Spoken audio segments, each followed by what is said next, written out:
Hi, welcome to RCKicks. We're off speed running again, but I've done a few upgrades. We now have beautiful amounts of bling all over it. So what we're going to do is we're going to cut back to the studio. I'll show you what I did to add all this lovely upgrades, and then we'll be back to take it for a speed run. We've got to beat 74 miles an hour.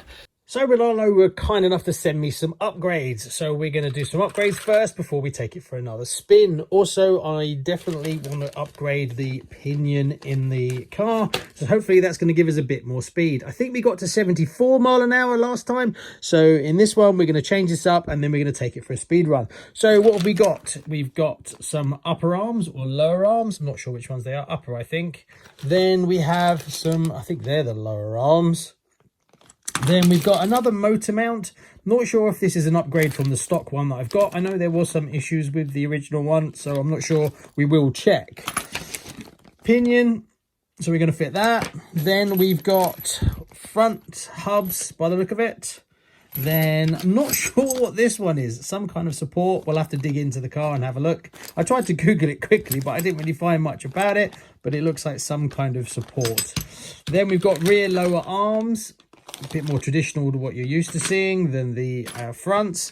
Then we've got some rear hubs and then front upper arms that you can adjust the camera.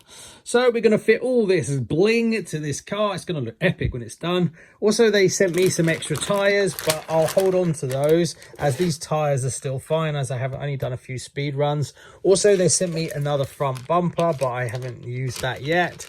So I'm going to sit on those, and also I need to order up some foams. So we'll run these one more time and then I'll swap to foams because we should be getting into the 80 to 90 mile an hour speeds. So foams is definitely going to be the way to go. Right, let's fit all this.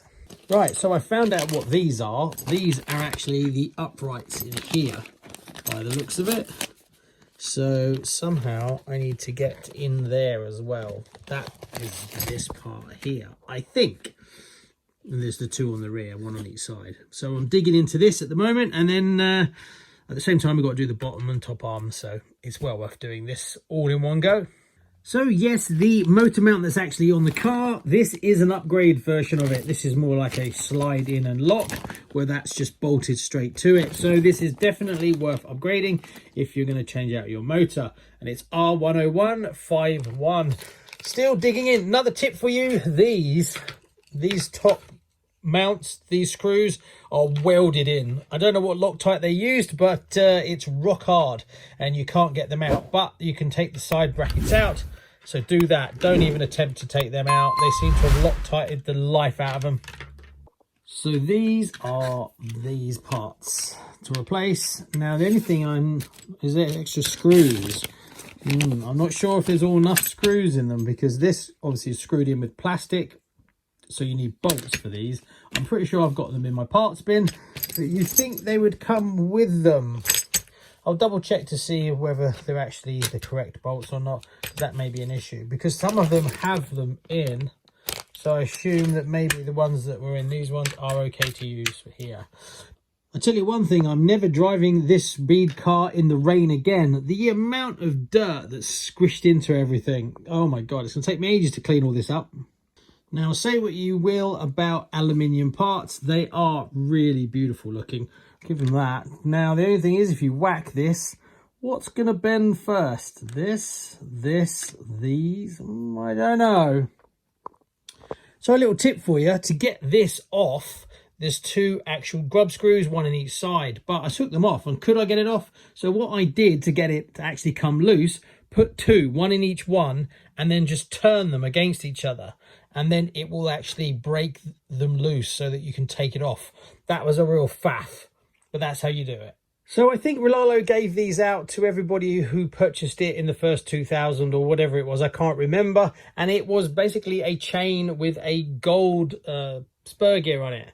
Now, mine's not gold because I took it off the chain and I'm putting it on the car.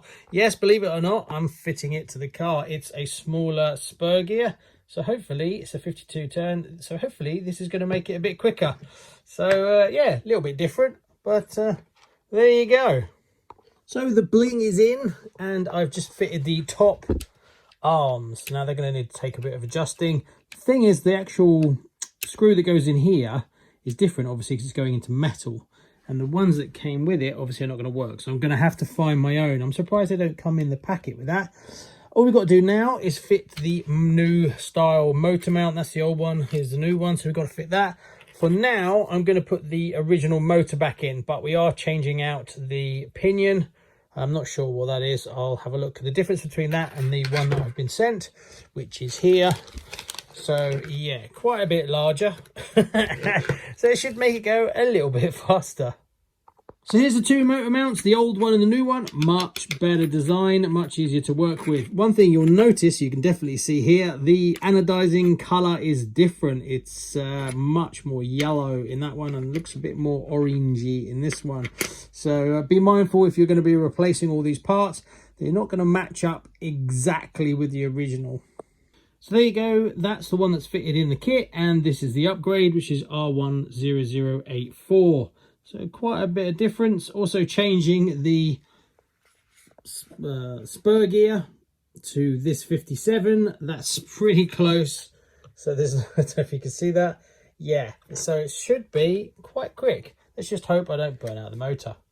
So it's in, much better mount, definitely. And I think I've got the gear ratio just about right. But it goes in and it fits, so we carry on. The issue I'm having is to put this dog bone back in, I need to take this off, and one of them is in permanently, so I need to try and work on that. Turn our attentions to the front, but that's the back pretty much done. Ooh, she's so pretty. I'm so gonna break this.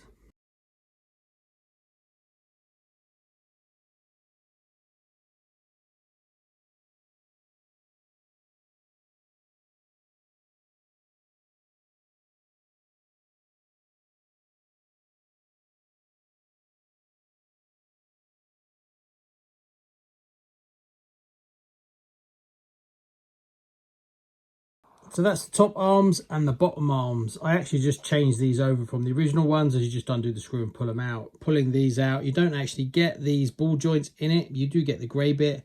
So where is it? Here it is. So I just swapped them over. It was just easier to do it that way.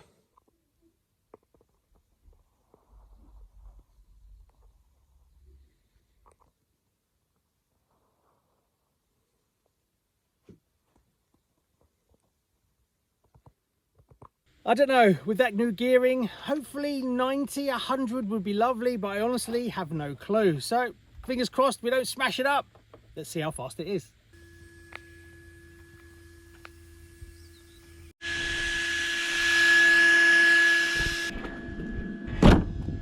Right.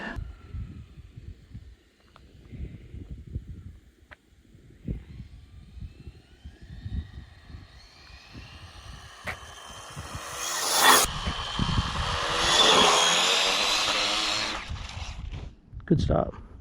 What did you do?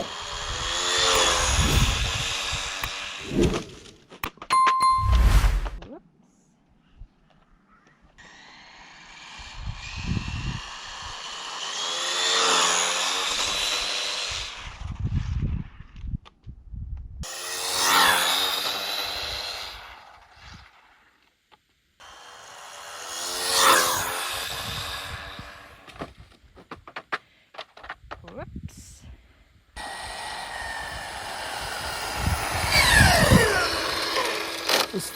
The big part of it is the servo is causing me the biggest problems.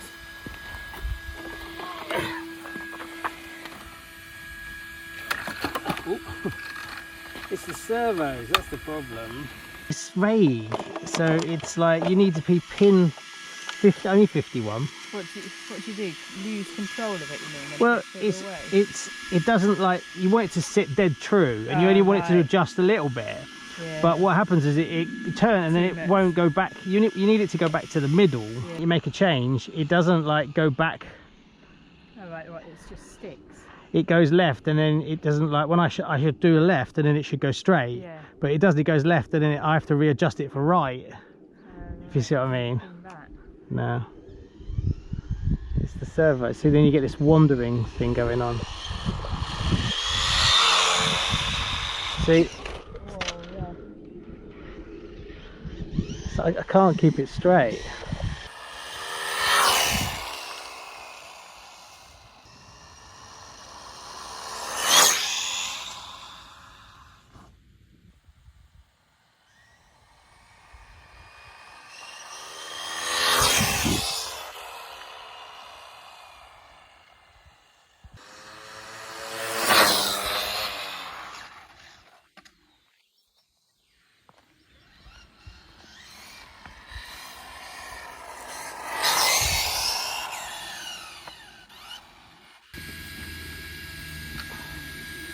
Yeah, it does.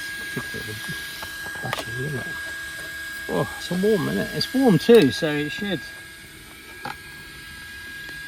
be fast. So a bit of a disaster. 52 was the fastest I could get. It's super twitchy. The servo is not straightening itself. It's not zeroing itself back off. What's happening is I'm making a correction and then it's staying. It's not going all the way back. So I'm just wandering, and the minute you get a bit of a slapper on, that's it. And I'm crashing constantly.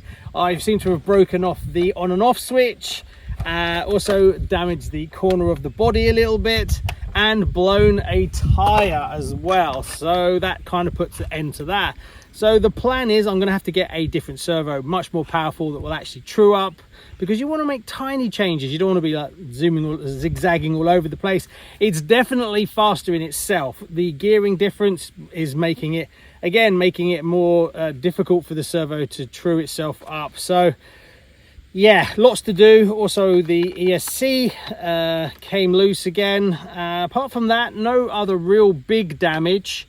Just a bit scuffed up on the bottom, but hey, that's normal stuff.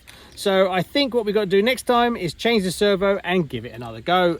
Don't think I need any more power at the moment. I think it's easily good for well over 100, but you have to wait till the next one for that one.